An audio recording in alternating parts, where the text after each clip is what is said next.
It was past midnight in June of 2020 in Sandusky, Ohio, and 25-year-old Lauren Wells lay in her bed wide awake. She had to be up early for work and had been trying to fall asleep for hours, but all night long, the faint sound of music coming from her upstairs neighbors had made sleep impossible. The tune they kept playing was extremely irritating. Sometimes it was very generic sounding, like elevator music. Then it seemed to switch to some kind of strange experimental jazz. Lauren had just moved into her apartment and didn't want to cause any trouble with her new neighbors, but they clearly were not stopping anytime soon. So she finally climbed out of bed and grabbed her broom. She was just about to knock on the ceiling with her broom when the direction of the music suddenly changed. Now it sounded like it was coming from next door. Lauren shook her head in frustration. She didn't want to start a fight with the entire complex, so she climbed back into her bed and threw her pillow over her head. She could still hear the music, but eventually she drifted off to sleep. The next morning at 8 a.m., Lauren arrived at her job as a nursing home administrator. She had just been hired 2 months ago, and she was proud that she'd gotten this position at such a young age. Running the nursing home was Lauren's dream job. She loved interacting with the elderly residents and wanted to make a difference in their lives. So even though she was running on fumes at this point from a lack of sleep, Lauren pushed through the day, checking in on staff and residents, and running various meetings. Thankfully, it was a Friday, so Lauren had the weekend to look forward to. She and her friends were heading to one of the islands off of Lake Erie, which is one of the Great Lakes. Lauren hoped some time outdoors would help her regain some energy. And the weekend getaway was just what she needed. The sun was out, there was a gentle breeze over the lake, and the water was cool and refreshing.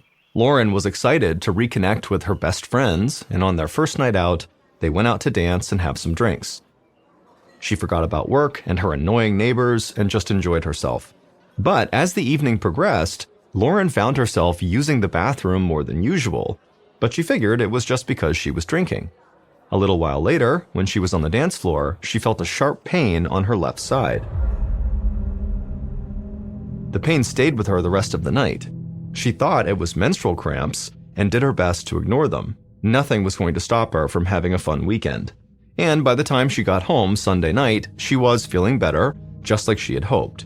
But soon after Lauren stepped into her apartment, her good mood evaporated. Her neighbors were playing that annoying elevator music again. The faint melodies seemed to be coming from everywhere and nowhere at the same time. Lauren dropped her bags and shook her head. She wasn't going to let this upset her. It was late and she knew she needed to get some sleep. So she unpacked and got ready for bed. But just like before, it was impossible to relax with that music coming through the walls. She tossed and turned for hours until finally exhaustion overtook her. When Monday morning rolled around, Lauren was definitely not feeling well. She figured she was paying for her weekend of partying, so she tried to shake it off. She made herself a cup of coffee and got on the treadmill for her daily run. But she'd only been on the treadmill for a minute when once again she felt an intense pain in her left side and had to stop running.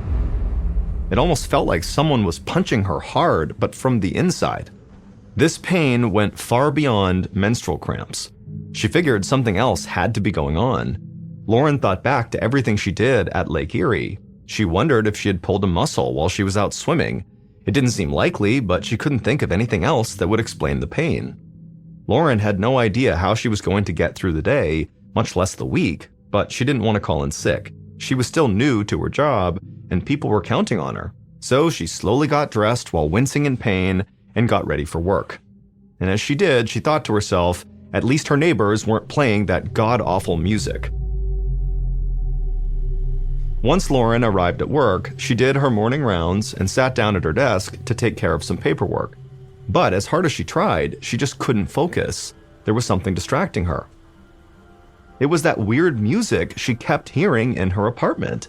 It made no sense that the same music would be playing in the nursing home. Lauren looked around just to see if there were any speakers nearby, but there was none. She tried to ignore the disjointed melody, but it was impossible. It seemed like it was coming from everywhere.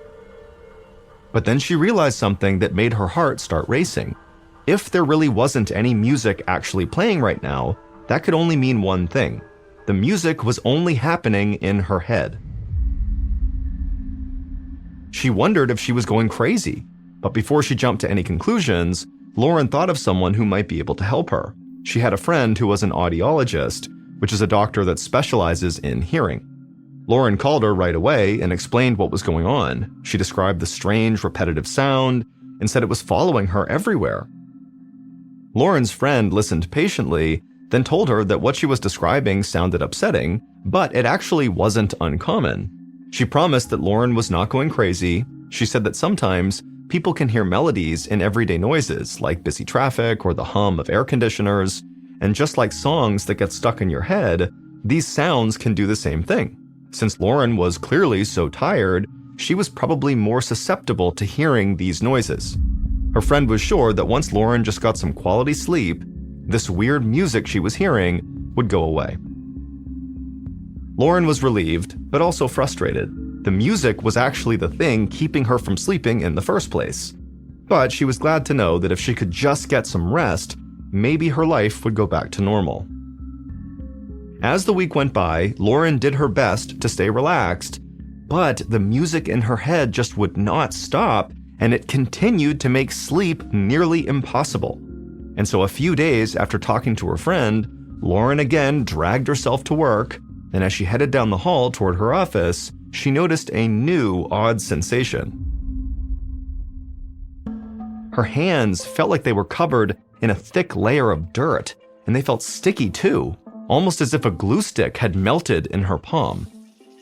She kept scrubbing her hands with soap and hot water, but she couldn't get them to feel clean. Lauren was totally confused. She'd never felt anything like this before. And it wasn't long before that same sensation spread to her feet. Lauren felt like her socks were glued to her toes. At first, it was just a little bit irritating, but then it became totally unbearable. She started going barefoot at work, which helped a little bit. She realized it was weird, but she couldn't stand the thought of putting her shoes and socks back on. Lauren was afraid that there was a connection between her auditory hallucinations and now her hands and feet feeling dirty all the time. But she had no idea what that connection could be. Lauren's instinct was telling her to go see a doctor, but she imagined how ridiculous it would all sound.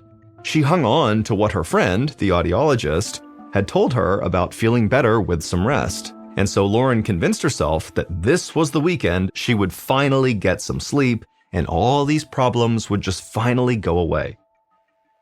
That Saturday night, more than 2 weeks after her strange symptoms had begun, Lauren climbed into bed exhausted. She tried to ignore the strange soundtrack playing in her head, her sticky hands and feet, and the dull pain still in her left side. She pulled the comforter up to her chin, and she tried to meditate, letting the sounds of birds outside her window lull her to sleep. But after a few minutes, Lauren's eyes flew open. She realized that the birds singing outside her window were seagulls. Seagulls live near water, and there was not an ocean or a lake anywhere near her. The seagulls got louder and louder, and finally sounded like they might just fly right into her room at any second. Lauren knew that no amount of rest was going to make them go away, because just like the music, these squawking seagulls were in her head. She couldn't wait any longer. She needed to see a doctor.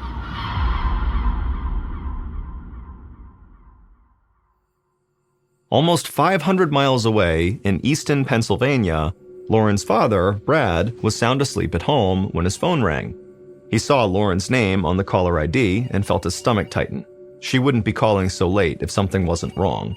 After he answered the phone, Lauren told him what had been going on for the past couple of weeks. She had reached the point where she was so worried about her symptoms that she was heading to the emergency room to get checked out. Brad could hear the panic in her voice, and that made him scared. He was fully awake now, calculating how long it would take him to drive to Ohio. He jumped out of bed and reached for his clothes, telling Lauren he was on his way, but she told him he should stay home. She wanted to see what the doctor had to say before he made such a long trip. Brad reluctantly agreed to hold off, but he told Lauren to call as soon as she had any answers. 30 minutes after talking to her father, Lauren arrived at the emergency room. She took a breath and then described her symptoms to the admissions nurse, expecting to get some strange looks. But the nurse just nodded and took some notes. Then Lauren was sent back to see a doctor who performed an exam and drew her blood. Lauren waited anxiously as they processed her results. And after a little while, the doctor approached Lauren's hospital bed. She searched his face, looking for any sign of concern, but his expression seemed totally relaxed. He told Lauren that her tests were completely normal. He didn't think anything was really wrong with her. As he spoke, he flipped through her chart and asked about her work. She explained she'd recently moved and started a new job.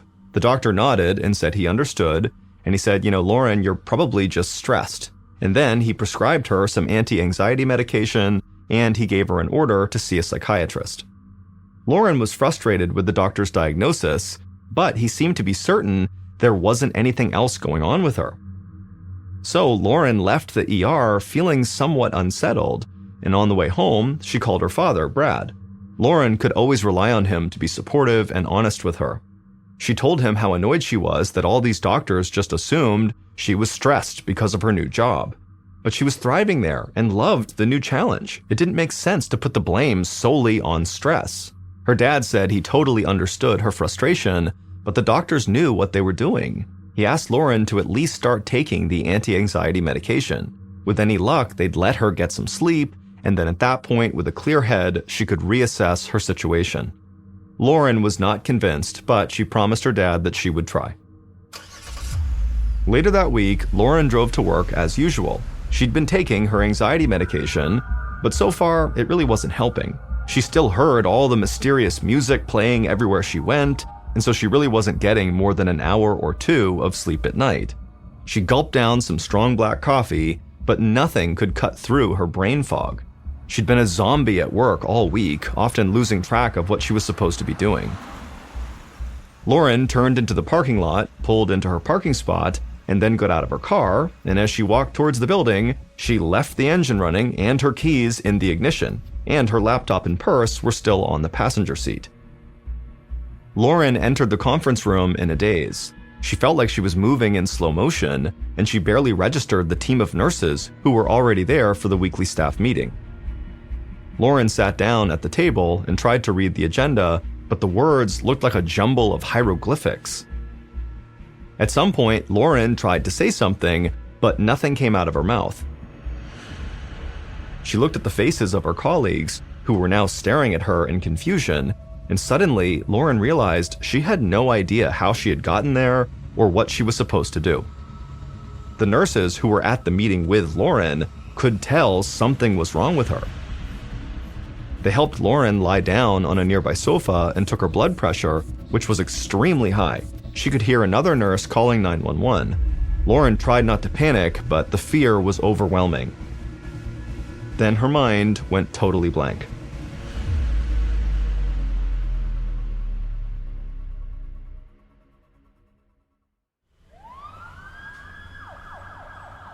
By the time the ambulance arrived, Lauren was starting to come out of her trance-like state. The fog that had been clouding her mind had lifted, and she felt more clear-headed than she had in a long time. She insisted that she did not need to go to the hospital, but the staff wouldn't hear of it. And so, after some gentle coaxing, they convinced Lauren to get in the ambulance. The paramedics took Lauren to a local hospital where doctors ran a series of tests. As she waited for the results, she felt surprisingly calm. She was so relaxed that she began texting her friends to come hang out with her in the hospital. She said she was having a great time. Lauren's friends were taken aback by these text messages. They knew what she was going through, and this just didn't sound like her at all. A little while later, Lauren's father, Brad, was busy at work when his cell phone rang. He'd been on edge the whole week, worrying about his daughter. When he saw it wasn't her number, he felt relieved. But then he realized the person calling him had an area code from Sandusky, the town where Lauren lived. Brad's stomach tightened as he answered. It was one of Lauren's friends. She told Brad that Lauren was in the hospital and that she was not doing well. This time, Brad didn't hesitate. He raced home, threw some clothes in a suitcase, and sped off to make the 7-hour drive to Sandusky. Meanwhile, Lauren was waiting at the hospital for more test results. One of her close friends, who had come to the ER, was sitting next to her. When the doctor came back to Lauren, he gave her some good news. Her test results had all come back negative, just like before. They couldn't explain what had happened to her at work, but physically she was fine and she could be discharged. Lauren thanked him, then she turned to her friend and said that it must have been another false alarm. But Lauren could tell her friend still looked worried. And deep in her heart, Lauren knew she wasn't okay, no matter what these tests said. Her symptoms might have temporarily gone away, but they were going to return, and as she thought about that, she began to feel this terrible dread come over her. Lauren asked the doctor if there was any other alternative to being discharged. The doctor hesitated, and then he said yes, there was, but it was drastic.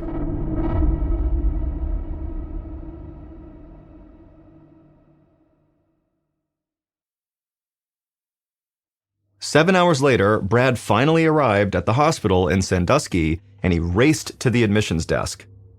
Just moments earlier, his daughter had called him with the stunning news that she was admitting herself into the psychiatric ward of the hospital, and so Brad, all he wanted to do was just get to his daughter. Once he entered the patient area, Brad was greeted by a doctor and brought to Lauren's room, but he was only allowed to see her through a shatterproof glass window on her locked door, and what he saw shook him to the core. Lauren was writhing on the floor, screaming and begging to be let out. She was trying to tear off her shirt. Food was splattered on the walls, and an empty tray and plate were upside down on the floor. Brad was stunned. Lauren had called him just a couple of hours earlier and seemed fairly clear-headed, and so he didn't understand how her condition could have changed so drastically. The doctor explained that he was giving Lauren medicine to treat schizophrenia, which is a serious mental disorder that causes people to hallucinate and experience delusions.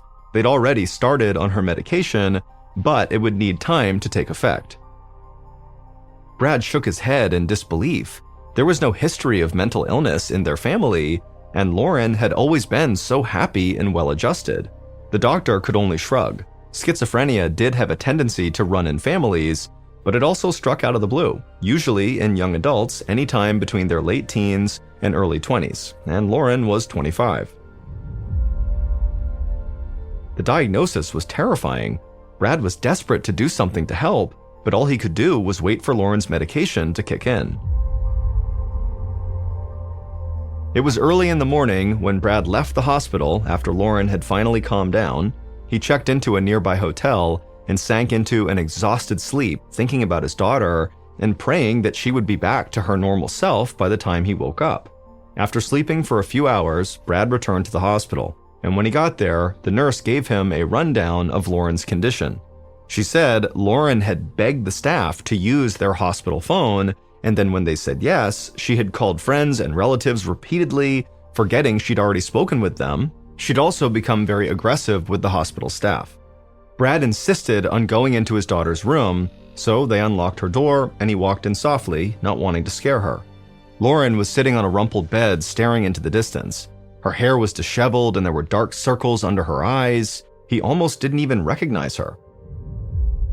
Brad struggled to stay calm as he sat down next to Lauren. He tried to comfort her and asked her if she needed anything, but she didn't respond. The medications she was on didn't seem to be working, but the doctor said it could take a while to kick in. Without anything else to hold on to, Brad clung on to that hope. Over the next few days, Brad anxiously waited for Lauren to improve as doctors tried different combinations of medications. But on the fifth night after Lauren was admitted to the psych ward, things got even worse. Brad had gone back to his hotel, and in a routine that had become too familiar, a phone call startled him awake. It was someone from the hospital. Lauren had experienced a massive seizure and was being transferred to the ICU for further testing. Brad ran to his car, and by the time he arrived at the ICU, Lauren was heavily sedated. He flagged down a doctor in the hall and bombarded her with questions, but it was clear that the doctor was just as much in the dark as he was. All she knew was that Lauren was in critical condition and they were trying to figure out what was wrong. Afterward, in the waiting room, Brad called friends and family to update them. He tried to piece together everything that had happened to her in the last several weeks, hunting for any clues that might explain her illness, but all he had was a long list of strange symptoms and events. Brad didn't know what to do, but he was desperate for answers. and so he began mentally going through his list of friends who might have some perspective that could be useful right now about Lauren. And as he did this, one name came up that he and Lauren both had in common: Ken Zemanek. Ken was the father of twin girls who were Lauren's best friends from childhood, and he was also a psychiatrist. And so Brad hoped Ken could provide some perspective about Lauren's mental state. When he got Ken on the phone, Brad was afraid that Ken would tell him the same things as all the other doctors, that it was possible Lauren had schizophrenia, or that Brad just needed to be patient and wait for more test results. But once Brad finished going through Lauren's extensive list of strange symptoms, Ken didn't say a word. After a long pause, he said that the hallucinations and mood swings did point to a mental issue. But what troubled Ken was the seizure. Schizophrenia couldn't have caused that to happen. Ken paused again, and then told Brad he did have another thought, one that could potentially explain everything that had been happening to Lauren. He described it as a, quote, rare bird, or extremely rare condition. He suggested that Brad ask Lauren's doctors to test her for this rare condition. Brad listened intently. It was a long shot, but it was all he had. After Brad hung up with Ken, Brad Googled anything he could find about this rare disease Ken had mentioned. And the more he read about it, the more convinced he became that it was what was happening to Lauren. Brad headed straight to the nurse's station and asked to speak with one of Lauren's doctors right away. For the first time since Lauren's nightmare had started, he felt a real glimmer of hope. The on-duty doctor arrived, and Brad told him about his conversation with Ken Zemanek. But the doctor was hesitant to test for it right away. The condition Brad described was incredibly unusual, and they needed to test for more common conditions first. Brad immediately tried speaking with another one of Lauren's doctors to see if maybe they would test for it, but that doctor said the same thing. They were going to test for common things first. And this doctor would say that in their entire career, they had never seen a patient with something that rare before. And so a parade of specialists marched in and out of Lauren's room, but every test they ran was inconclusive. As the hours ticked by, Brad's frustration grew. The next morning, Brad arrived at the hospital and headed straight to the ICU. As he walked down the hallway leading to Lauren's room, he heard a commotion of voices and the sound of beeping monitors. He ran into his daughter's room and saw a team of doctors hovering over Lauren. She was lying motionless on the bed and her eyes were closed. Brad stood there in shocked silence until a doctor noticed him and rushed over. He told Brad that Lauren's vital signs were dropping and they were working to get her stabilized. And so Brad needed to leave and go to the waiting area until the situation was under control. But Brad was sick of waiting in a medical twilight zone. His daughter was on the verge of death and they still had no idea what was wrong with her. He demanded they run the tests that he had requested about this rare illness. The doctor hesitated, but then nodded. He finally admitted that they were hitting a total brick wall and were at an absolute loss. But they were at a small community hospital, and so their resources were very limited to both test and treat Lauren for this rare condition if she were to have it. And so if Brad wanted to get her the help she needed, they'd have to transfer her to the Cleveland clinic, which was over an hour away. However, getting there was a huge risk. Lauren was so weak she could die on the transit. Brad was facing the biggest decision of his life, but he didn't hesitate. A few minutes later, Lauren was loaded into the back of an ambulance, headed for the Cleveland clinic. Brad followed behind in his car, praying his daughter could hold on just a little longer. When the ambulance finally arrived at the clinic, a medical team was waiting. Brad quickly parked his car and joined them as the team grabbed the gurney that Lauren was on and rushed her towards the entrance.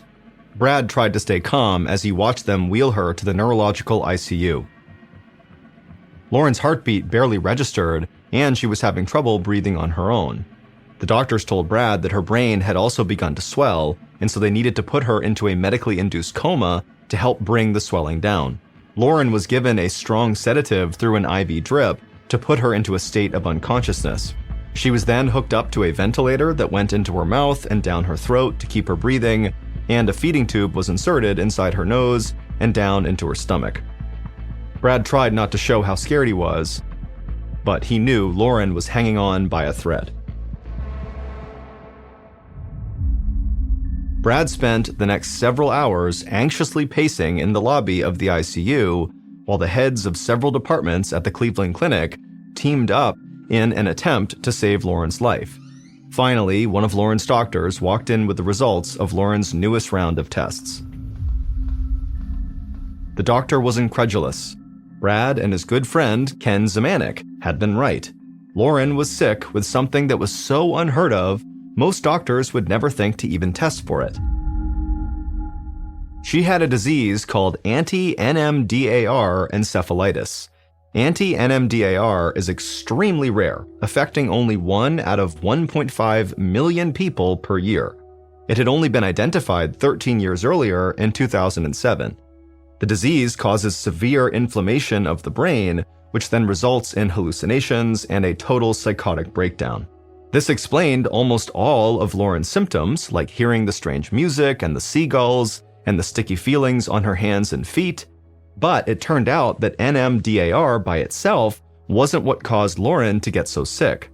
The doctor explained that the disease usually signified a deeper, even rarer underlying condition, which would have caused Lauren's other symptoms, like the pain in her side and the frequent need to urinate. Those symptoms were caused by a tumor in her ovary called a teratoma.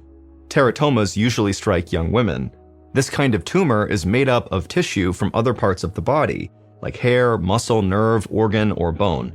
Normally, when the immune system recognizes a tumor in the body, it creates antibodies to try and kill it off. However, the specific type of antibodies formed from a teratoma can end up targeting more than just the tumor. They can also attack the brain and cause anti-NMDAR. In trying to defend her body against this tumor, Lauren's brain had accidentally attacked itself. Brad nearly collapsed from relief. They had a clear-cut answer for what Lauren was up against. It meant they weren't working in the dark. Now they just needed to get the tumor out. A surgeon removed the teratoma the next morning. It was 13 centimeters long, so more than 5 inches long. And unfortunately, it was malignant, which meant Lauren needed chemotherapy in order to fully recover. For the next 2 weeks, Lauren stayed in a medically induced coma.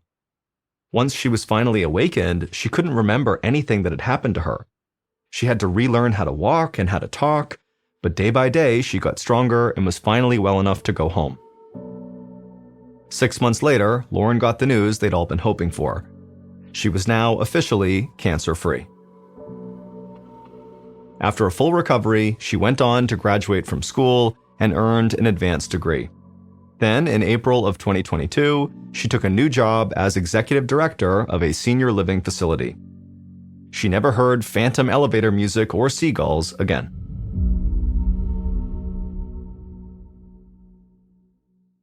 22-year-old Russell Douglas climbed into the driver's seat of his bright yellow Chevy Tracker. Even though the forecast called for rain and clouds, there was nowhere Russell would rather have been than right where he was, on beautiful Whidbey Island, the place where Russell had spent most of his life.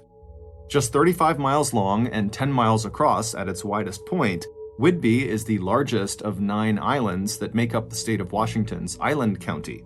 All of the islands are clustered amid bays and inlets inside a body of water just off the western edge of Washington called the Puget Sound.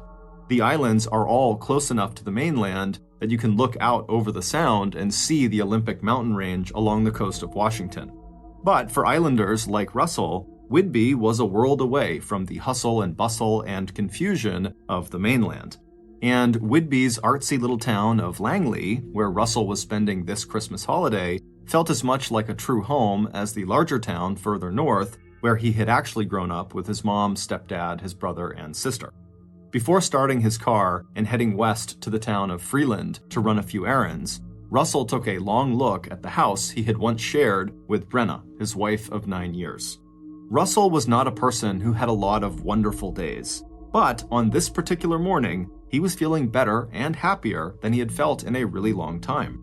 It was the day after Christmas, December 26th, 2003, and after a 7-month-long separation from Brenna and their 2 children, it now felt to Russell like he and his high school sweetheart might actually succeed in rebuilding their marriage and their relationship. Although Russell couldn't see any sign that Brenna was watching him leave or blowing him a kiss from a downstairs window, Russell still peered up at the house from the driver's seat and gave a wave and smiled before finally starting the engine and backing down the driveway. Even as he dropped his hand back down to the steering wheel, Russell knew that he was already expecting too much from Brenna. Russell had a habit of blaming circumstances, and in particular his mother and her strict upbringing, for many of the problems he experienced as an adult. But he was not blind to his own faults. Even before their separation, his marriage with Brenna had never been easy, which was one of the reasons why they waited almost a year after their first son Jack was born to get married. Russell knew that both he and Brenna were quick to get angry at each other, and Russell's habit of self-examination seemed like a waste of time to Brenna. To her, the questions that Russell jotted down to himself, like, "Why are you so afraid to just be without Brenna?" or "Why are you holding yourself and Brenna and the kids back?" were pointless. Russell just needed to make a decision one way or the other about their marriage and about what he wanted. Russell also knew he was subject to mood swings, and that he spent more time feeling depressed than he spent feeling upbeat. But no matter what he tried, therapy, the regular exercise that kept him trim and fit, writing those notes to himself, it still never took much for him to sink into a dark place. And Russell also knew that the chance he had now to try again with Brenna might be a very uphill struggle. Because during their separation, even though he had told himself that he'd use the time to think about their marriage, instead of actually doing that, almost immediately, Russell had struck up a new relationship with another woman, 50-year-old Marge Bailey. And even though their affair was over now, Russell knew it was still a huge sore spot for Brenna. But what Russell could never explain to Brenna was that that affair had actually helped him grow up and stop thinking of himself as a victim of his moods and of his overly strict and rigid upbringing. And when Russell had met Marge at a bar in the Washington resort town of Ocean Shores, shortly after he and Brenna had separated back in April of 2003, the last thing on his mind was a sexual relationship with Marge. But leaving Whidbey Island and his kids had been very difficult, and the small apartment he had rented in Renton, a suburb south of Seattle, was a typical and depressing bachelor pad, more like a storage container for his belongings than a home. And although his apartment was just 45 miles away from where Brenna lived with their kids, no sooner had Russell left the island that he felt the depression that he had always struggled with settle over him like a black cloud.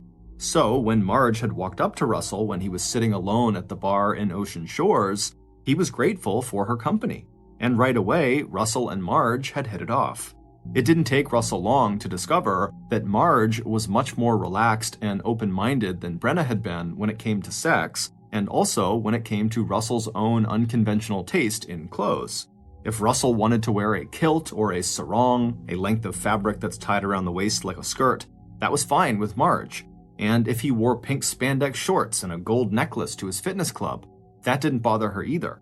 It was also fine with Marge that Russell was still married, and that he was not even sure if he wanted a divorce or not.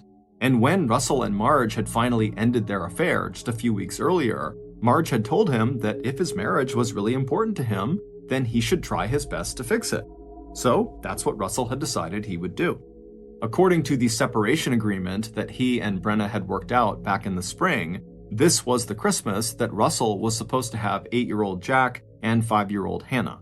But when Russell had told Brenna that his affair with Marge was over, he'd also floated the idea to Brenna that he could just come to Whidbey Island over Christmas and all 4 of them, him and Brenna and their 2 kids, could spend the holiday together at their house in Langley. And Brenna had said yes.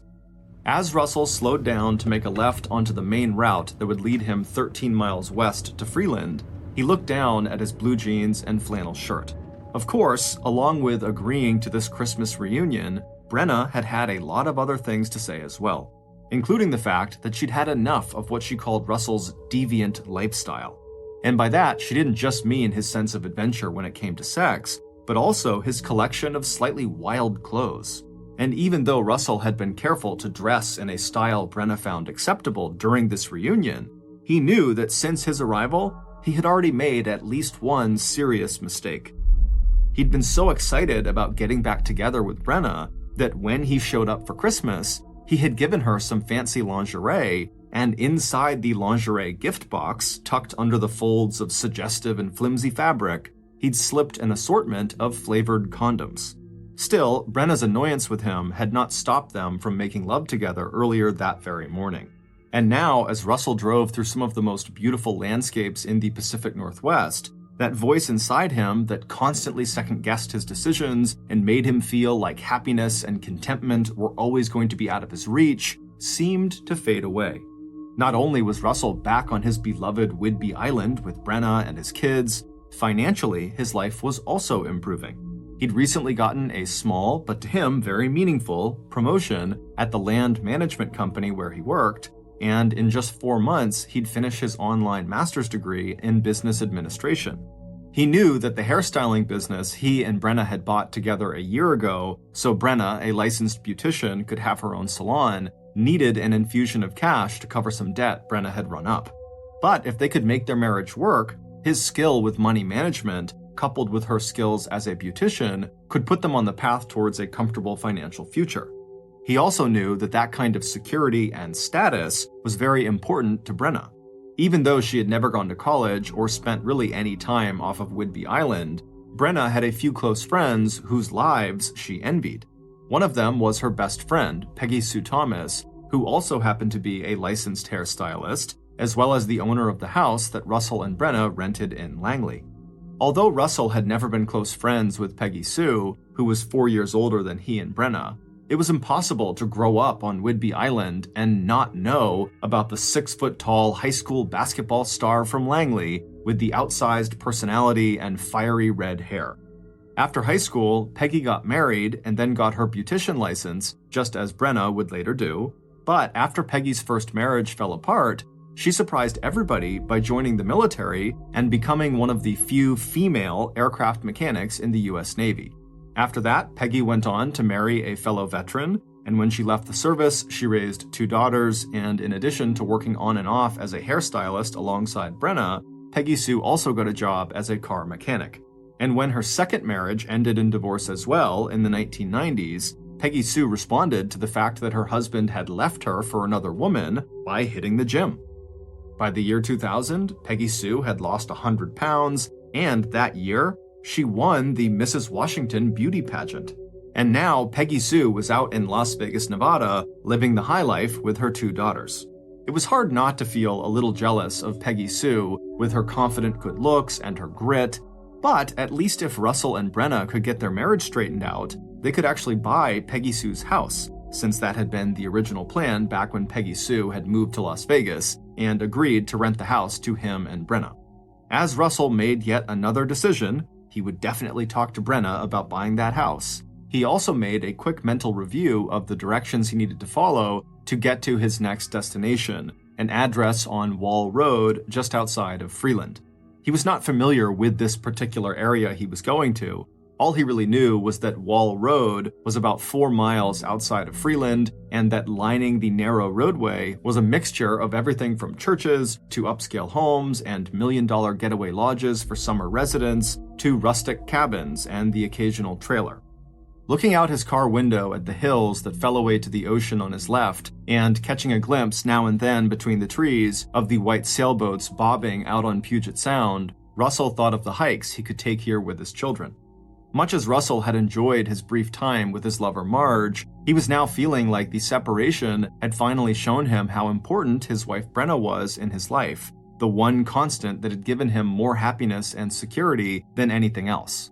For Russel, that insight alone had felt like a huge win, and as he thought about it, he bumped the steering wheel with his fist in a gesture of celebration that he felt so ready to make this reconciliation with Brenna work for both of them.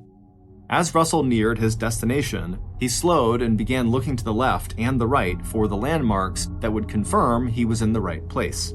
As he did this, he reminded himself that he just needed to be patient and give Brenna the time she needed to accept him back into her life. A little bit distracted by this thought, Russel turned into what turned out to be the wrong driveway. He knew he had made a mistake when he saw a red Volvo parked up ahead of him. He'd been told to look for an empty driveway. So he immediately stopped his car, he backed up, and resumed driving west on Wall Road, but very slowly now since he knew he must be getting close to his destination. And sure enough, several hundred yards further along, Russel saw that he'd arrived at the right place, 6665 Wall Road. He turned his Chevy Tracker onto the long driveway and drove to the end of it, where he pulled off to the right side into a parking spot that was at a right angle to the driveway. Beside him were two fir trees that cast a dark shadow over his vehicle. But before Russel could pull off the sunglasses he always used when driving so he could see better into the thickly forested and shady area in front of him, he noticed a figure emerge from the woods in front of him, and this person began walking directly toward him. Russel turned off his car engine, but before he could undo his seatbelt so he could get out of the car and greet this person, the person from the woods had rushed up right next to Russell's car door, blocking him from opening it.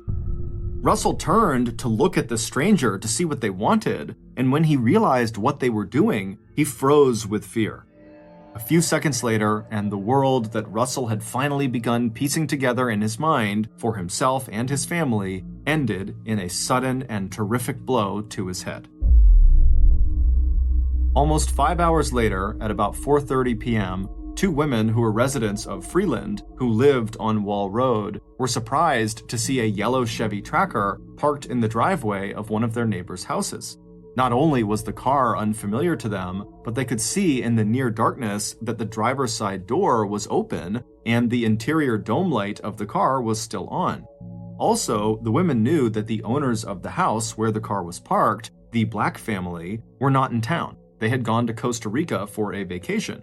So the two women were very curious about who owned this yellow car and why they were there. However, none of the women wanted to approach this vehicle and anyone who might be inside of it when it was this dark outside and no one else was around. So the two women decided that if the car was still there tomorrow, they'd call the police. Then the two women just resumed their walk, made their way back to their own houses, and forgot about the bright yellow car with the open door. It wasn't until the afternoon of the next day, December 27th, that a dad out walking with his sons under a cloudy winter sky would also spot the yellow Chevy Tracker. Like the women who had been out walking the night before, Joseph Doucette, a schoolteacher who was staying with his family in a nearby cabin, was also immediately drawn to the car's open door. Joseph's first impulse was to walk over and shut the door before the interior light drained the car's battery, but when he called out and no one inside the car answered, he felt a sudden shiver of uneasiness, and instead of approaching the car right then, he turned around and took his kids back to the cabin. And then, at a slow run, he returned to the car alone, feeling a mixture of urgency but also fear. Telling himself to get a grip, Joseph took a deep breath and then walked down the long driveway. When he reached the open car door and looked inside, what he saw was so shocking and gruesome, he practically fell backwards as he tried to step away. There was a man inside the yellow car. Joseph registered that the man was young with sandy blonde hair and that once he must have been handsome, but now something red and sticky was hanging from his forehead and the man's clothes were covered in blood. His head and shoulders were slumped over the steering wheel, and his hands lay in his lap, the fingers balled into tight fists. Trying to keep from vomiting, Joseph turned around and began running while pulling out his cell phone and dialing 911. And 8 minutes later, at 4:34 p.m., as the sun fell below the horizon, the first police car arrived on the scene. Not long after that, the dark, quiet road was filled with other police and emergency vehicles and flashing blue and red lights. It didn't take long for the first medical responders to realize they were too late. The man inside of the car was obviously dead, and he was obviously dead from a bullet wound to the head. And once detectives arrived on the scene, it didn't take them long to realize that their first assumption about what had happened to the driver of this car was completely wrong.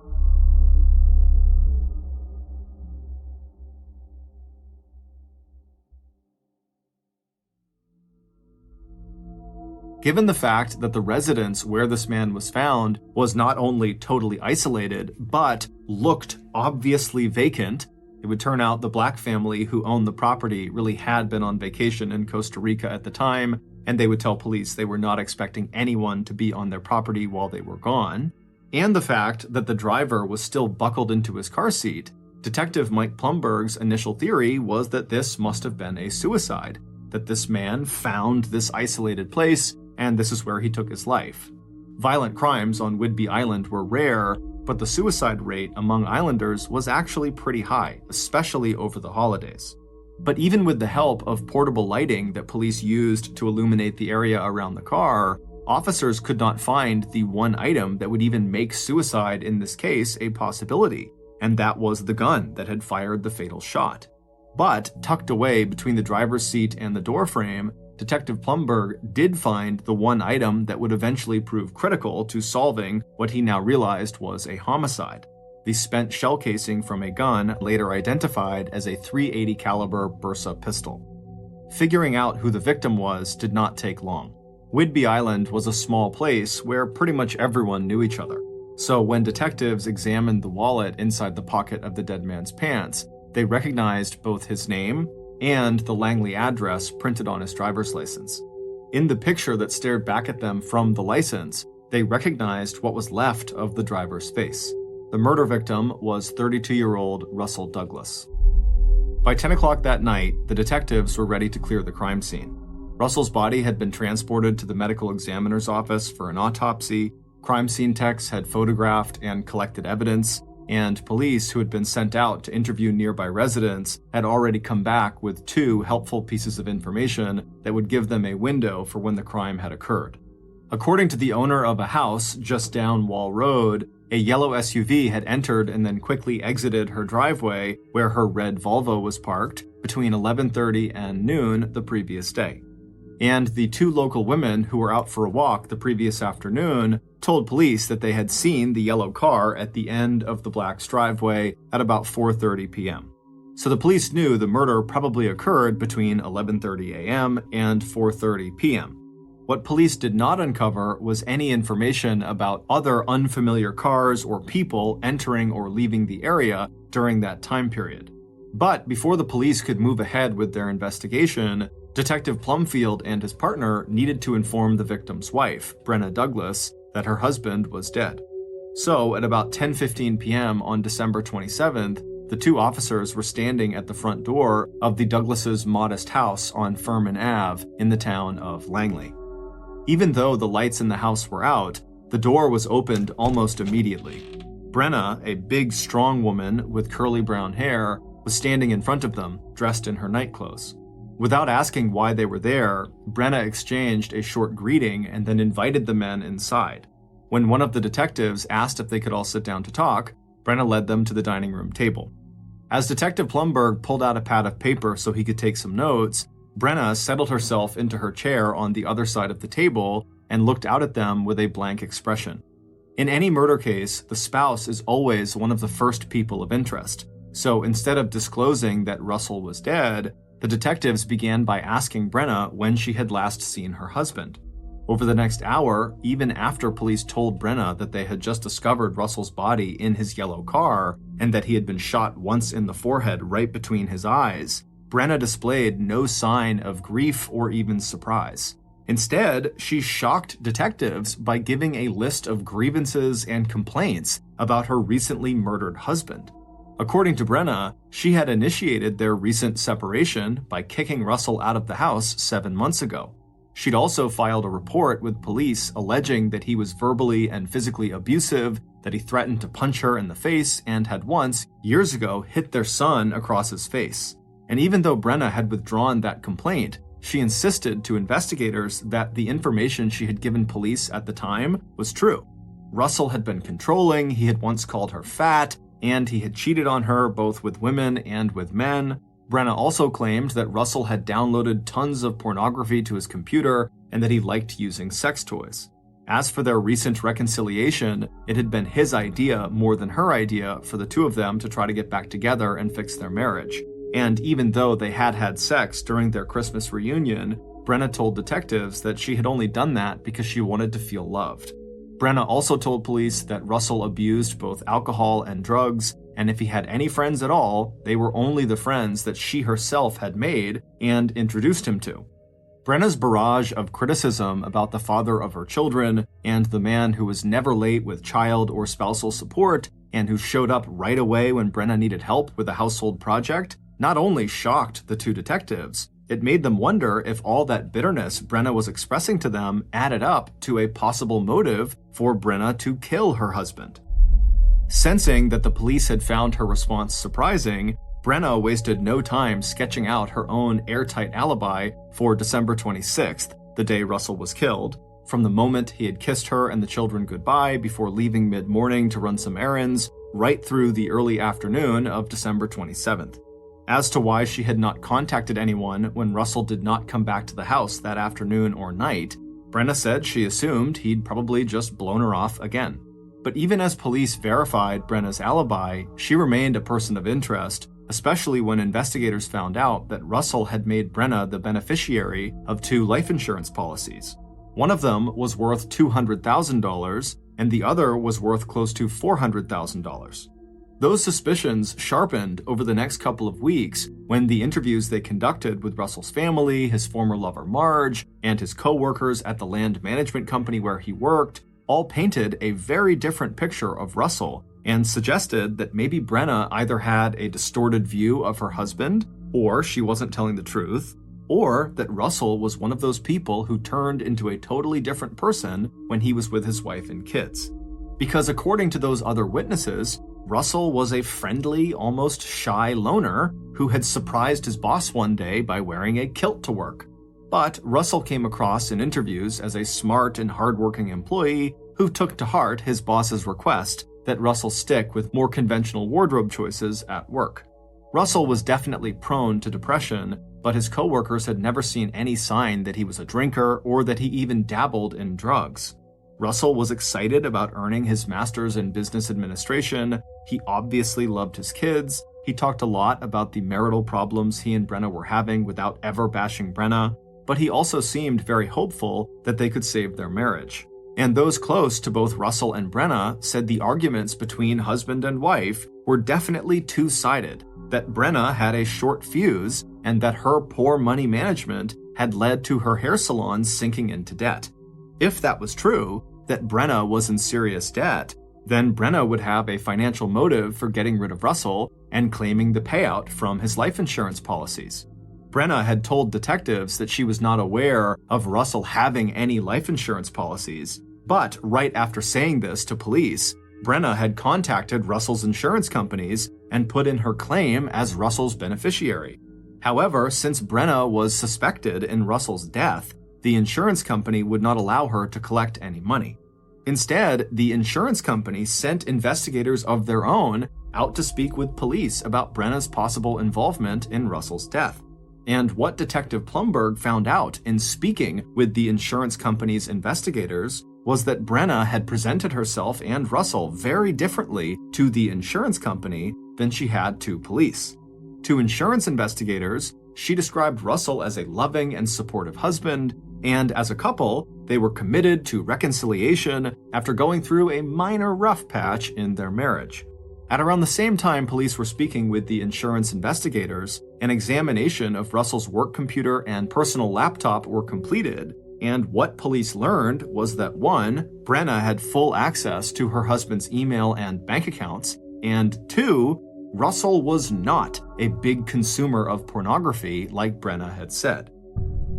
After her initial interview with detectives on the night Russell's body was discovered, Brenna quickly hired a lawyer. She refused to take a lie detector test, and then she refused to answer any more questions unless the police could come up with hard evidence that would link Brenna to her husband's murder.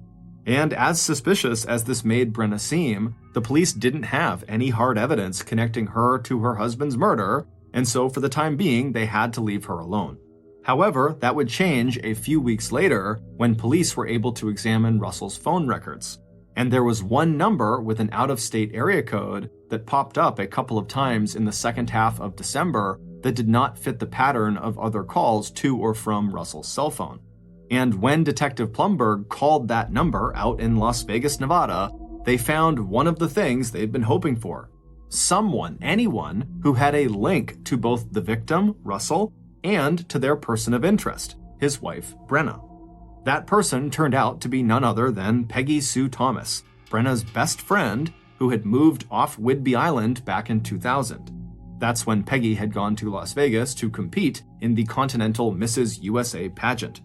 Although Peggy Sue had won the evening gown competition and impressed judges with her stint in the Navy as an aircraft mechanic, she had not won the title. But during that competition, Peggy Sue had fallen in love with the bright lights and big city feels of Las Vegas. That's when she rented her house to Russel and Brenna and moved with her 2 daughters to Henderson, Nevada, just outside of Las Vegas, where Peggy now made a good living as a glamorous limousine driver with a loyal clientele of high rollers and big tippers. Peggy told detectives that she and her boyfriend had been out to Whidbey Island over the Christmas holiday, and that she, Peggy, had seen Russell at his apartment just outside of Seattle on December 23rd. But she had only seen him long enough to hand him a Christmas gift that was for his wife, Brenna. That's what the 3 phone calls that the police had seen in the phone records were about. Peggy had called Russell to arrange this gift exchange, but when he didn't answer that call, the 2 of them had kind of played phone tag for a little bit before they did connect and make their plans. As for Peggy Sue's boyfriend, Jim Huden, he was also a native of Whidbey Island, but he'd left the island years ago after he had struck it rich selling a computer program he had designed to the computer giant Microsoft. And although Peggy Sue and Jim had spent Christmas together in Washington State, Jim had not come with her to see Russell on the night of the 23rd to deliver the package for Brenna. Peggy Sue admitted that most of what she knew about Russell was secondhand information she had gotten from his wife and her best friend, Brenna, and almost all of it was very negative about how terrible Russell was. However, Peggy Sue would tell police that during her brief visit with Russell on the 23rd, he was very nice and seemed happy and excited about spending Christmas with Brenna and the kids. By the time the call ended with Peggy Sue, Detective Plumberg had started to wonder if Russell's murder would ever be solved, because every lead they followed up on seemed to turn into a dead end. By June 2004, 5 months after Russell's murder, and with no fresh or promising leads, Detective Plumberg decided to go back and review the entire investigation. But it wouldn't be until the end of July, a full 7 months after Russell had been shot at point-blank range, that police would get the first of a string of tips that would eventually break the murder case wide open. And the first of those tips would come so far out of left field that at first, Detective Plumberg literally could not believe what he was hearing. On July 26th, the Island County Sheriff's Office picked up a call from a man who asked them if they had any information on an unsolved homicide that had happened around Christmas the year before, in 2003. When the detective who had answered the call replied that they did have such a case, the caller went quiet. After a few long seconds, the man told the investigator that he had information, but he was, quote, scared to talk about it. Over the next several days, this caller, who initially refused to give police his name or his location, would eventually give Island County detectives his own name, Bill Hill, and the name of a person who Bill said had first-hand knowledge of who killed Russell Douglas. After chasing down so many false leads and dead ends in this murder investigation, Detective Plumberg was very skeptical of this story. But as more and more details showed that Bill wasn't just getting his information from news stories, the detective got more and more interested. And by August 4th, 2004, just a week after Bill had made his first call to the Island County Sheriff's Office, Detective Plumberg and his commander were on a plane headed to Florida to talk with Bill's mysterious person of interest. At the same time, 2 other detectives were on a plane headed to Las Vegas to have another chat with Brenna's best friend, Peggy Sue Thomas. Once Detective Plumberg and his commander arrived in the small town of Punta Gorda on the southwest coast of Florida, they wasted no time following up on the tip they had received from Bill. Not only were they very eager to talk to this mystery witness, they were also eager to get back out of Florida before the big storm system that was forming out over the Caribbean Ocean just off the coast of Central America turned into a hurricane. But just a few hours after knocking on the door of this new person of interest, Detective Plumberg was once again feeling defeated and more confused than ever. Their mystery witness had been more than willing to talk with the detectives and had even gone with them to the local Punta Gorda police station for questioning. But they denied knowing anything about what happened to Russell and were flabbergasted when they were asked if they were involved in the murder. Their response to that question was, "Why would I do that? What possible motive could I have?" And in truth, Detective Plumberg was secretly thinking the same thing. It didn't make any sense.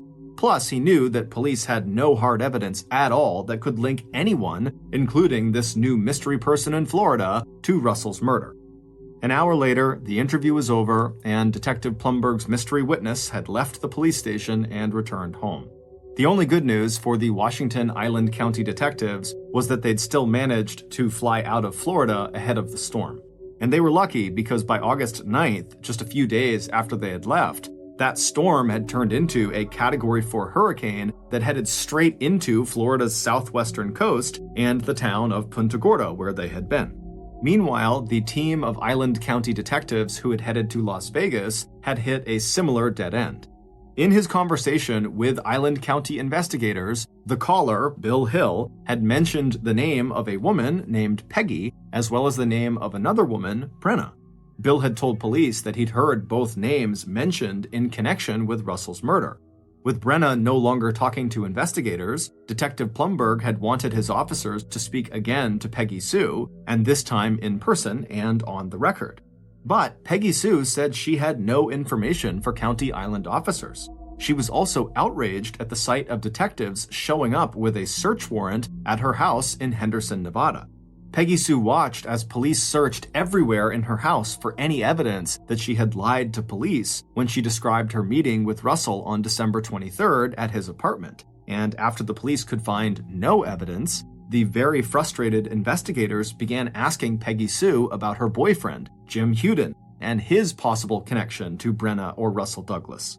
But it would turn out that not only had Jim never met Russell, Jim had left Peggy Sue in early February of 2003, 2 months after Russell's murder, and the couple had not parted on friendly terms. Jim had been married when Peggy Sue had met him on Whidbey Island in 2002, and even though he'd lived with Peggy in Las Vegas for several months, ultimately he decided to return to his wife and his small computer software business.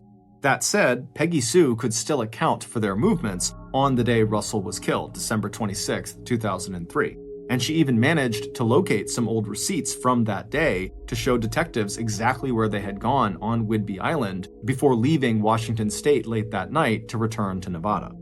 When detectives pressed Peggy Sue on having a financial motive for killing Russell, maybe she was going to split his life insurance policy with her good friend Brenna, Peggy pointed out that she already made a very comfortable living, so why would she do that? So, a few days later, Island County detectives came back from Nevada as empty-handed as Detective Plumberg had been when he came back from Florida. But 15 days later, on August 18, 2004, all of that would change. That was the day that the local Whidbey newspaper ran a news story based on unofficial sources that mentioned that former Whidbey Island residents Jim Huden and Peggy Sue Thomas were persons of interest in the ongoing investigation into Russell Douglas's murder. And on August 19th, 1 day later, yet another person who said they knew something about the case stepped forward. This time, it was a former police officer named Keith Ogden who lived in New Mexico.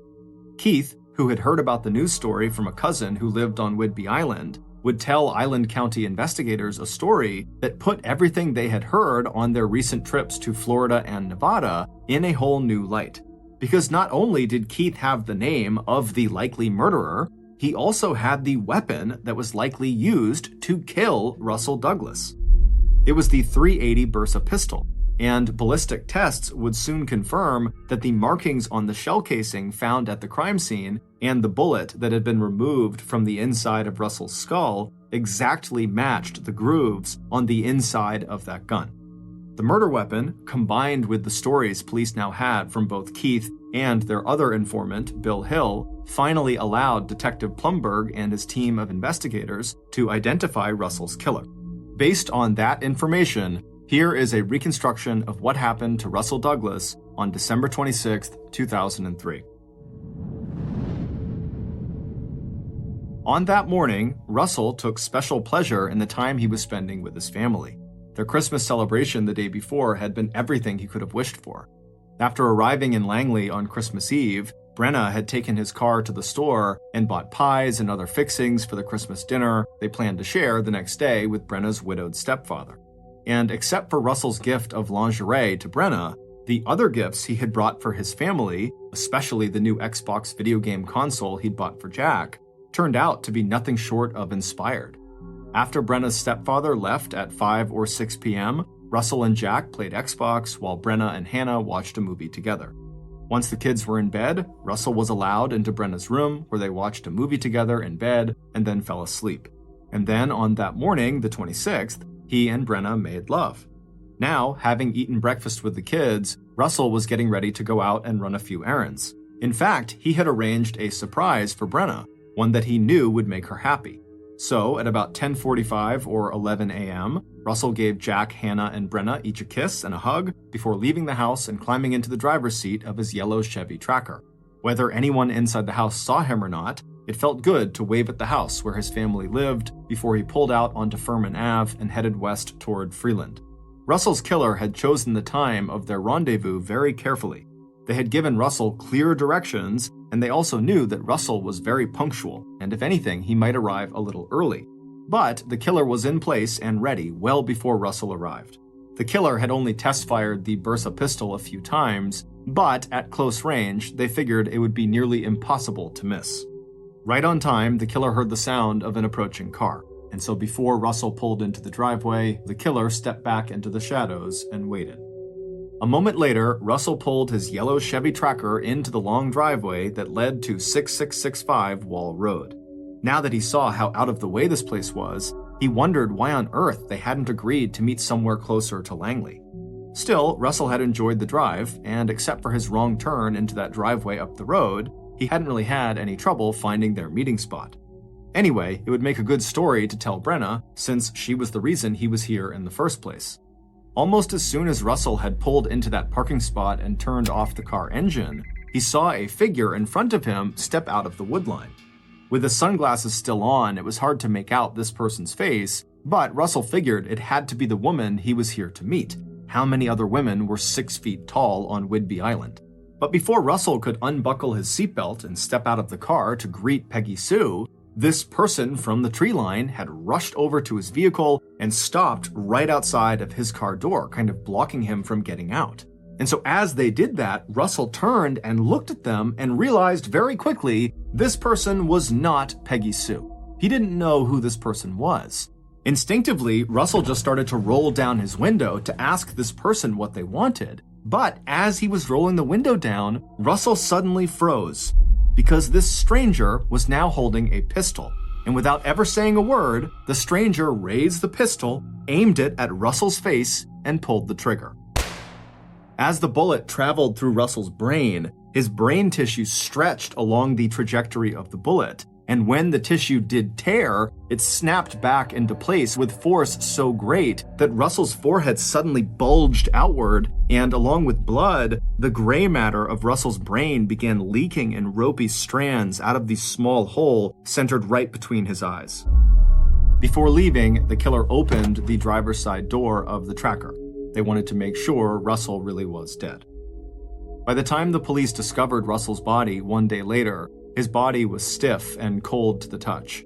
Even before the EMTs confirmed the cause of death, Detective Plumberg would describe the wound as a massive head trauma caused by an execution-style shooting that occurred from a distance of just 12 inches. It would turn out Russell's killer was Peggy Sue's boyfriend, Jim Hewden. And it was Peggy Sue who had arranged the time and place where Russell would be murdered. Peggy Sue had in fact called Russell several times not long before Christmas to arrange a meeting so Peggy Sue could give Russell a Christmas present from her to Brenna. But Peggy Sue never then went to Russell's apartment in Renton on December 23rd to drop that present off.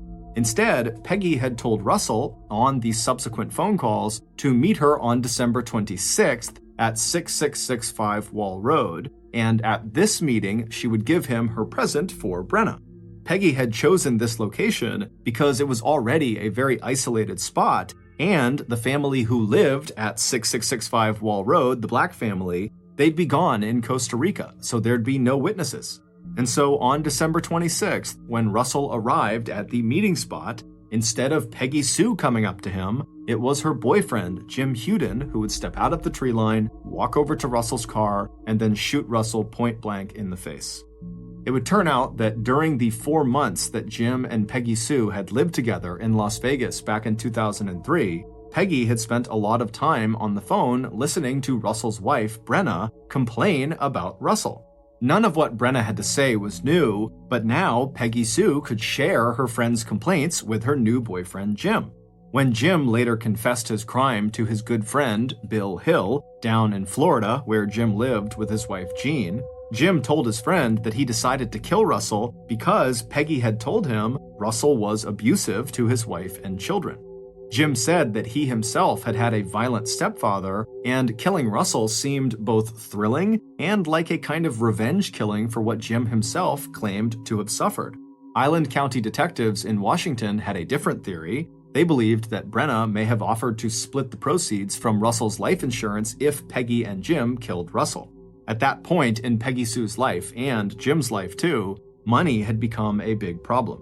7 months after hearing Jim's confession, Bill Hill's conscience finally got to him, and he contacted investigators in Whidbey and told them what he knew. But even though detectives then flew to Florida to question Jim, who was the so-called mystery witness, and Nevada to question Peggy Sue, it wasn't until Keith Ogden contacted police on August 18th and provided the murder weapon that police would have the physical evidence they needed to arrest Jim for murder. According to Keith, who had met Jim and Peggy in Nevada, Jim had approached Keith and asked him to hold on to a gun for him since Jim said he didn't want to keep it in a house with Peggy's kids. Keith agreed, but when Keith heard that Jim was a suspect in a homicide, he realized the gun Jim had given him could potentially be a murder weapon, and so that's why he had come forward.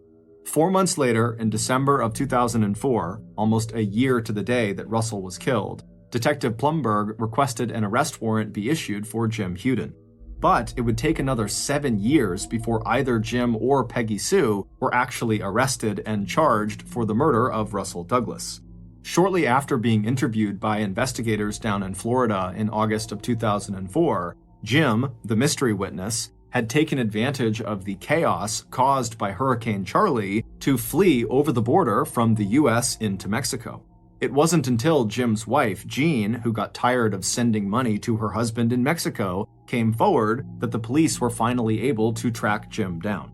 And so on June 9th, 2011, Jim was arrested and charged with first-degree murder. While Jim had been on the run, Peggy Sue had gone on to marry and then divorce Alaskan oil millionaire Mark Allen. After 7 months of marriage to him, she had walked away with more than $1 million in money and assets. At the time of her arrest, 1 month after Jim's, on July 9th, 2011, Peggy Sue was living off the shore of New Mexico on a houseboat she had named Off the Hook. While Jim refused to implicate Peggy Sue in Russell's murder, Peggy Sue didn't waste a minute before she put the full blame for Russell's murder squarely on Jim's shoulders. 1 year after their arrests, on July 20th, 2012, 59-year-old Jim Huden was convicted of first-degree murder in the shooting death of Russell Douglas and sentenced to 80 years in prison at the Washington State Penitentiary. 6 months later, on January 26, 2013, 3 days before her murder trial was scheduled to begin, 47-year-old Peggy Sue Thomas Allen pled guilty to a lesser charge of first-degree criminal assistance involving first-degree murder.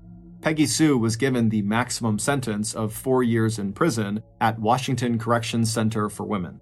The presiding judge said he regretted the Washington state statute that limited him to imposing what he called a shockingly short sentence. Peggy Sue was released in 2016. Russell's wife, Brenna, who now goes by her maiden name, Brenna Haslam, has never faced any formal charges in her husband's murder, although Island County investigators have continued to treat her as a person of interest. In December of 2005, so 2 years after Russell's death, his insurance company agreed to release a payout of $400,000 from his life insurance policy to Brenna. Brenna used the money to buy a new car and a new house that she subsequently lost 1 year later when she stopped paying the mortgage. There is no hard evidence that Russell Douglas ever physically abused his wife or his children. Just before 11 p.m. at night on May 20th, 1967, a 50-year-old man named Stephen McCulloch staggered into the Misericordia Hospital in Winnipeg, Canada. Stephen was so physically weak that his oldest son, Mark, was there with him, physically holding him up, carrying him into the hospital. When the nurses at the front desk saw the pair walk in, they immediately got up and walked around their desk over to these two guys and said, "Hey, what's going on? What's wrong with him?" And so Stephen, at this point, is so uncomfortable he can barely talk, but he takes a deep breath and then he tells the nurses that earlier that day he had been burned on his chest and stomach, and now he had this blinding headache and he was so nauseous and he could barely walk. The nurses knew clearly this is an emergency, and so they quickly ushered the pair down the hall to an exam room, and then a couple of minutes later, doctors came into the room and they asked Stephen to show them his burns. Stephen, who was already lying on his back on the exam table, slowly reaches down and grabs the bottom of his shirt, and he lifts it up, and the doctors are stunned at what they see on his stomach. There was a very strange burn pattern that none of them had seen before. And so the doctors, they move in to get a better look at his injury, and as they're staring at it, they ask Stephen to explain how he got this burn. Now, what the doctors didn't realize is that Stephen was very conflicted. He knew if he told the truth about how he got this burn, then he would open himself and his family up to ridicule and skepticism. But as he's laying there and the doctors are waiting for his answer, he finally decides that the right thing to do here is just tell the truth. And so he takes a deep breath and then tells the doctors what happened to him. And by the time he was finished telling this story of what happened to his stomach, the doctors had stopped looking at his injury and instead were just standing in the middle of the room staring at Stephen with eyes wide and their mouths open. They were all literally speechless. Within 24 hours, Stephen's story had made news all over the world, and his story had attracted the attention of numerous US and Canadian secretive government agencies who were keen to interview Stephen one-on-one to really find out what he knew.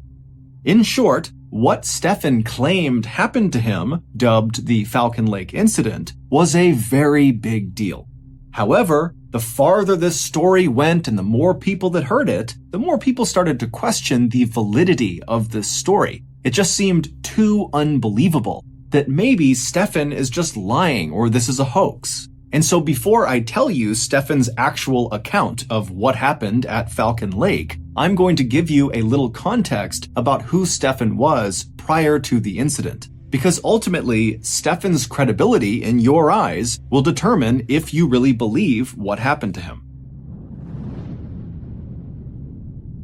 Stephen was born in the early 20th century in Poland, and when World War II broke out, he was captured by the Nazis and put into one of their concentration camps. It was called the Gross Rosen camp, and it was located in Poland.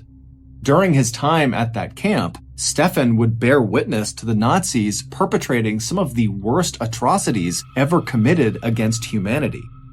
In total, approximately 125,000 people were held prisoner at the Gross Rosen camp, including Stephen. And of those 125,000, 40,000 of them would be killed primarily on site at the camp or on a Nazi-led death march. After the camp was finally liberated in early 1945, Stephen worked as a translator for the US Army, helping them continue to liberate other concentration camps across Europe. But by 1946, Stephen was ready to leave Europe and start a new life somewhere else and put World War II behind him. And so he and his wife, who also was held in a concentration camp during World War II, fled Poland with their 3 young kids and resettled in Winnipeg, Canada. And for the next 20 years, the McCullochs lived a very peaceful life. Stephen would find work as a mechanic at a cement factory, and his wife and his kids would make many friends and fall in love with the Winnipeg community. However, the McCullochs' life would take a sudden turn for the worst on May 20th, 1967. That was the day of the Falcon Lake incident. Stephen was a very passionate amateur prospector. A prospector is someone who searches the earth for mineral deposits, usually gold or silver. Stefan would spend much of his off time traveling all over Canada to different wilderness areas to basically hike around the forest and up over the mountains, stopping to hack into the earth with his pickaxe in hope of discovering treasures underneath the surface. Now, Stefan almost never found any treasures on any of his prospecting journeys, but he wasn't really in prospecting for the riches. Stefan just loved being outdoors and being in nature. It was very calming and peaceful for him, and considering how traumatic his earlier life had been, being in the concentration camp during World War II, finding moments of peace in his life was very important to him. And so, in May of 1967, Stefan decided to go out on another one of his prospecting trips, this time to an area called Falcon Lake. Falcon Lake is a fairly large lake located about 100 miles to the east of Winnipeg. And surrounding this lake was a big forest that Stefan had heard contained silver deposits tucked away in the hillsides. And so on Friday, May 19th, Stefan was ready to go on this trip. And so he packed up all of his prospecting equipment. He said goodbye to his wife and his kids. And then he left the house and made his way to the bus stop where he hopped on a Greyhound bus. 2 hours later, he got off the bus at the stop closest to Falcon Lake, and from there, he made his way to this cheap motel that was right on the side of the highway. He got a room, he got a quick bite to eat in their cafe, and then returned to his room and went to bed. The next morning, May 20th, 1967, so the day of the Falcon Lake incident, Stefan woke up early, right around 5 a.m. And by 5:30 a.m., he had all of his equipment either in his backpack or on his belt, and he was making his way out of the motel's front doors. Right outside of this motel was the highway that ran left to right, and on the other side of that highway was this huge forest that Falcon Lake was deep inside of. And so after Stefan left the motel, he crossed over that highway and began walking into the woods. And for the next several hours, Stefan just kind of meandered his way through the woods. He wasn't on a trail. He was just using his compass to make sure he was generally walking in the direction of Falcon Lake. At around 9 a.m., so he's been hiking now for several hours, he looked up ahead and he saw there was a clearing on the side of this hill. And so Stefan walked into this clearing, and two things became immediately apparent. One, he was right near Falcon Lake. From his perspective on this clearing, he could look down just a couple of hundred feet, and there was the lake. And two, the reason this clearing existed and why no trees were growing on it at all is because under his feet was just a huge rock face, like a quartz vein that was running across this hillside. And so this was like the perfect place for Stefan to begin prospecting. And so he set his things down, he got out his pickaxe, he got his welding gloves on, he put on his welding goggles as well. They protected his eyes from any rocks that were flying as he was hacking into the ground. And then he got to work. For the next couple of hours, Stefan very diligently hacked away at this big rock, but he didn't find any silver or anything else of note. And so, around 11 a.m., Stefan was hungry and tired, and so he put his pickaxe down, he took his goggles off, he took his gloves off, and he sat down on this rock facing the lake to have some lunch. And as he sat there enjoying his food, all he could hear in the distance were the sound of a few geese down on the lake making some noise, but other than that, it was totally quiet. After he was done eating, he put his gear back on and got back to work. About an hour later, at around 12:15 p.m., Stefan was still hacking away at the rock when, despite all the noise he was making as he smashed the ground with his pickaxe, he could hear a really loud commotion coming from behind him. And it turned out when he stopped the pickaxe, the commotion sounded like geese honking and going wild. And so he dropped his pickaxe, he took his goggles, put them up on his forehead, and then he stood up and he turned around and he looked down towards the lake where he heard all these geese going crazy. And the first thing he noticed was there were some geese on the lake that appeared to be flying off in different directions like they had been startled. But what really immediately caught his attention was not the geese, but what had very likely startled the geese. And that was two bright, glowing red objects that were flying slowly across the lake towards him, kind of roughly over where the geese were.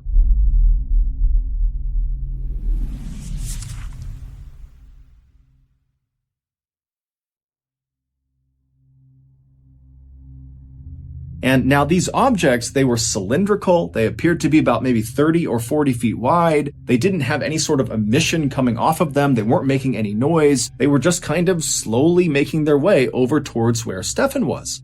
Now, as Stefan is watching this happen, he wasn't fearful. He assumed those have to be military aircraft.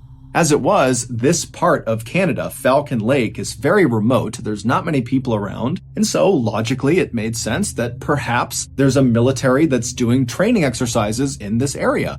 And so, feeling much more intrigued than fearful, Stefan just continued to watch as these red aircraft got closer and closer to his side of the lake. And then when these two craft were about 200 feet away from where Stefan was standing, they came to a stop. And they were just hovering in the air, and then one of the craft suddenly turned orange and began going up into the clouds, and then at some point just vanished. And then the other craft, instead of going up, just continued descending very slowly, now very clearly towards this open rock face that Stefan was standing on.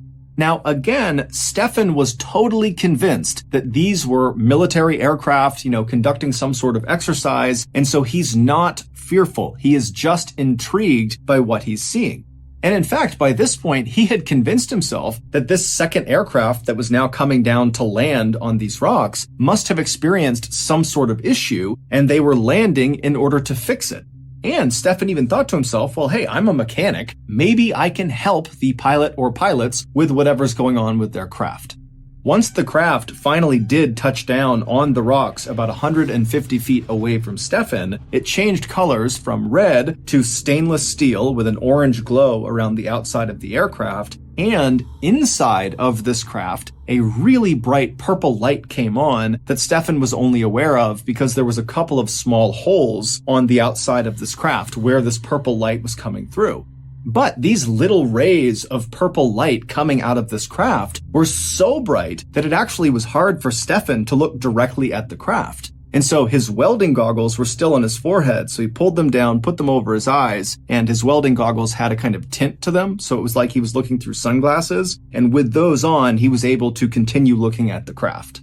And so through his goggles, Stefan is still just standing in the same spot where he first saw these craft, and he's watching this craft that's now landed 150 feet away from him, and he's fully expecting any minute for the pilot or pilots to come out of the craft and explain what's going on.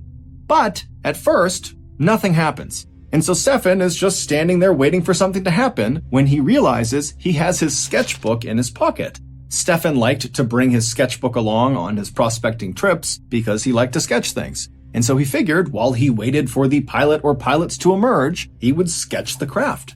And so for the next couple of minutes, that's what he did. And then after he was done sketching it, he put his sketchbook away, and then really nothing happened for about another 30 minutes. He just stood there and the craft remained motionless. But after about 30 minutes of the craft having landed, it opened. There was like a sliding door on the side of the craft facing Stefan, and it revealed the beautiful, bright purple interior of this craft. But from Stefan's perspective, because of how bright the lights were and how far away he was, he couldn't tell what was inside of the craft. But Stefan's thinking, okay, clearly now the pilot or pilots are coming outside. And so Stefan felt really relieved, and he was just standing there waiting to talk to whoever was inside. But, again, nothing happened. And so now, feeling just plain curious, Stefan decided, you know what, I'm going to walk over there and I'm going to yell into this open door to the pilot or pilots inside and make sure they're okay. And so he starts slowly making his way across the rock face towards this craft and this open door. And when he gets about 60 feet away from the craft, he suddenly stops because now he can hear from inside of this craft the sound of two voices talking to each other. He can't really tell what they're saying, but very clearly there is communication happening inside of this craft. And so Stefan assumed that must be the pilots, and so he called out to them in English.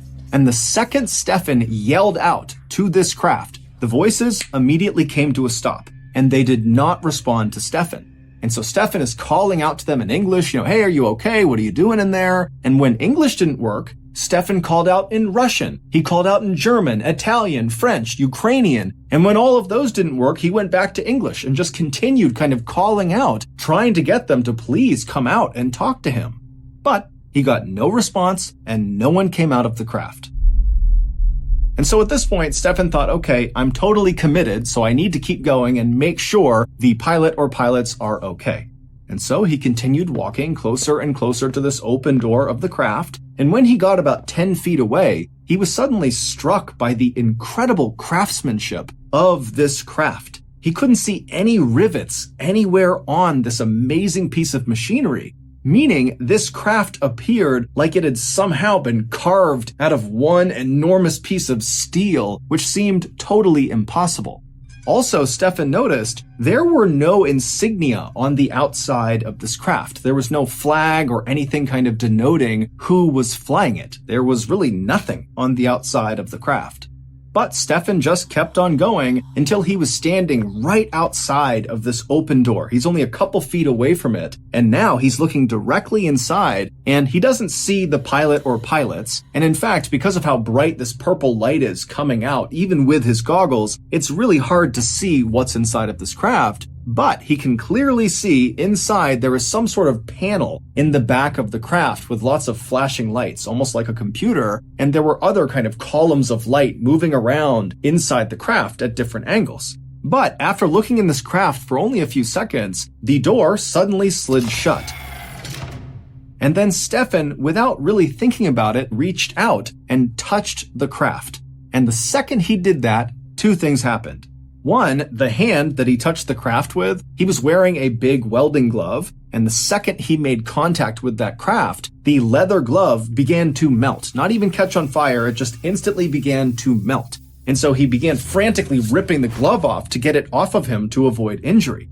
And then the second thing that happened is the craft began rotating counterclockwise until this vent that was on the outside of the craft, one of the very few things that was on the outside of the craft that actually Stefan had noted in his sketch. He had drawn this grate that sat on the outside of the craft. This grate rotated around until it was aimed directly at Stefan. Now, to picture this grate, picture like a vent you would see inside of a building where air conditioning blows air out of, right? It's kind of like that same size, the size of a license plate on a car. And instead of there being vertical slats along the vent, like you would see with an air conditioning vent cover, on this vent, on this craft, it was like a checkerboard pattern with little buttonholes all over this vent. And so Stefan is looking at this vent, and then suddenly something shoots through the vent, like an explosion that hits him square in the chest and lights him on fire. His shirt is literally in flames, and so Stefan is frantically trying to rip off his shirt. He throws it on the ground, he's stomping the flame, and as he's doing that, he looks up and sees this craft has somehow immediately shot into the sky and is now disappearing into the clouds. Now, Stefan had no idea what just happened. All he knew is his chest and his stomach now hurt tremendously. But before he could deal with that, he developed this unbelievable headache. He suddenly felt so nauseous, and he felt delirious, like he was drunk. Trying not to panic, Stefan, who now is shirtless and badly burned, he ran over and grabbed some of his things, and then he began heading back into the woods to make his way back towards the motel. It would take him several hours of stumbling through the forest, stopping periodically to vomit, but he would eventually reach the highway, he would cross over, and he would make his way into the motel right around 4 p.m. And when he got there, he made his way into the cafe, and he asked the staff if they knew where the nearest doctor was. These staff members would later tell investigators that when Stefan came tumbling into the cafe without his shirt on, looking totally horrible, they assumed he was drunk. But after talking to him, he didn't smell at all like alcohol. Instead, he reeked of this horrible sulfur smell. The staff would tell Stefan that the nearest doctor was 45 miles away. And so at this point, Stefan decided his best bet was actually to just get on a bus and go back to Winnipeg, where his family could take him to the nearest hospital. And so somehow, Stefan managed to make his way to the bus stop. He hopped on a Greyhound bus, he went to Winnipeg, and then his oldest son, Mark, met him at the bus stop and practically carried him into the hospital. The very strange checkerboard burn pattern found on Stefan's abdomen, where he claims this craft turned its vent and fired on him, were determined not to be thermal burns, meaning he didn't get them from something hot touching his skin, like everyone initially suspected. Instead, they were determined to be chemical burns, but literally no one, doctors, scientists, government agencies, no one could figure out what chemical actually burned his skin. In fact, no one was ever able to actually identify what was causing all of these ailments that Stefan was complaining of, from the headache to the nausea to the weakness to these burns, and he was tested for basically everything, from radiation poisoning to very common ailments and illnesses, and everything came back negative. Experts would go out to Falcon Lake, to the area that Stefan described seeing this craft, and sure enough, they would find an open rock face, and right around the area that Stefan described was this circular burn pattern, as if something had been perched right there that shot some sort of exhaust into the ground, and the area around this landing site was determined to be highly radioactive. Although it is assumed that the reason that area is radioactive is because there is a vein of radium that runs underneath the rocks near the area.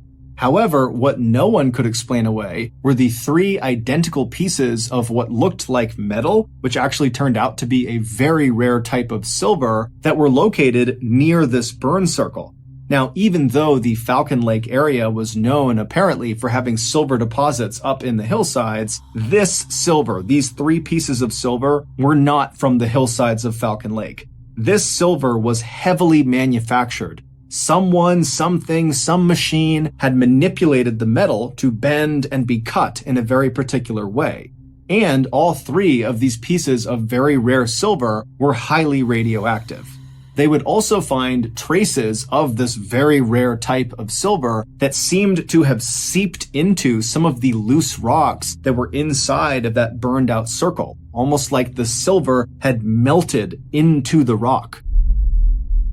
But despite these pieces of evidence that do seem to suggest that Stefan really did see some craft land on these rocks, and despite the fact that the US government and the Canadian government both thoroughly investigated this case and they were not able to debunk it, they basically said, well, something happened, but we don't know what. Despite all of that, Stefan and his family's lives were forever upended after this incident. Stefan was ridiculed and accused of lying and of being crazy, and his kids were unfortunately bullied at school. Shortly before Stefan died in 1999 at the age of 83, he was asked if he regretted coming forward with this story. And he would say, yes, I wish I never told anyone.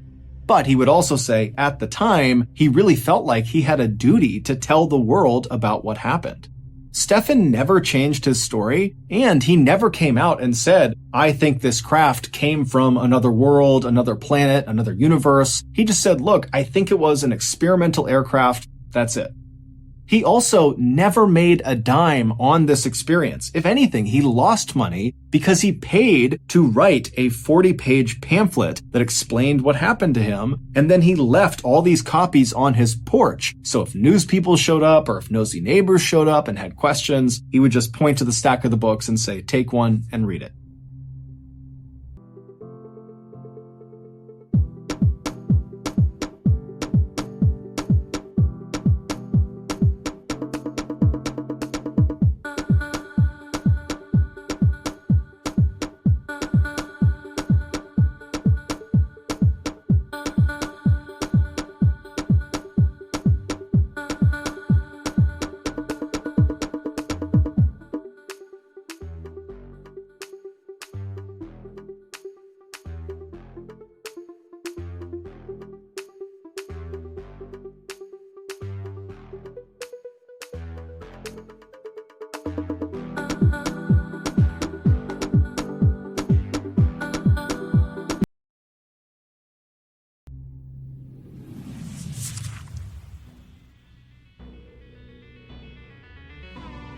Thank you for listening to the Mr. Ballin podcast. If you enjoyed today's story, be sure to check out our YouTube channel, which is just called Mr. Ballin, where we have hundreds more stories just like this one, but many of them are not available on this podcast. They're only on YouTube.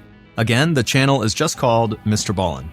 So that's going to do it. I really appreciate your support. Until next time, see ya.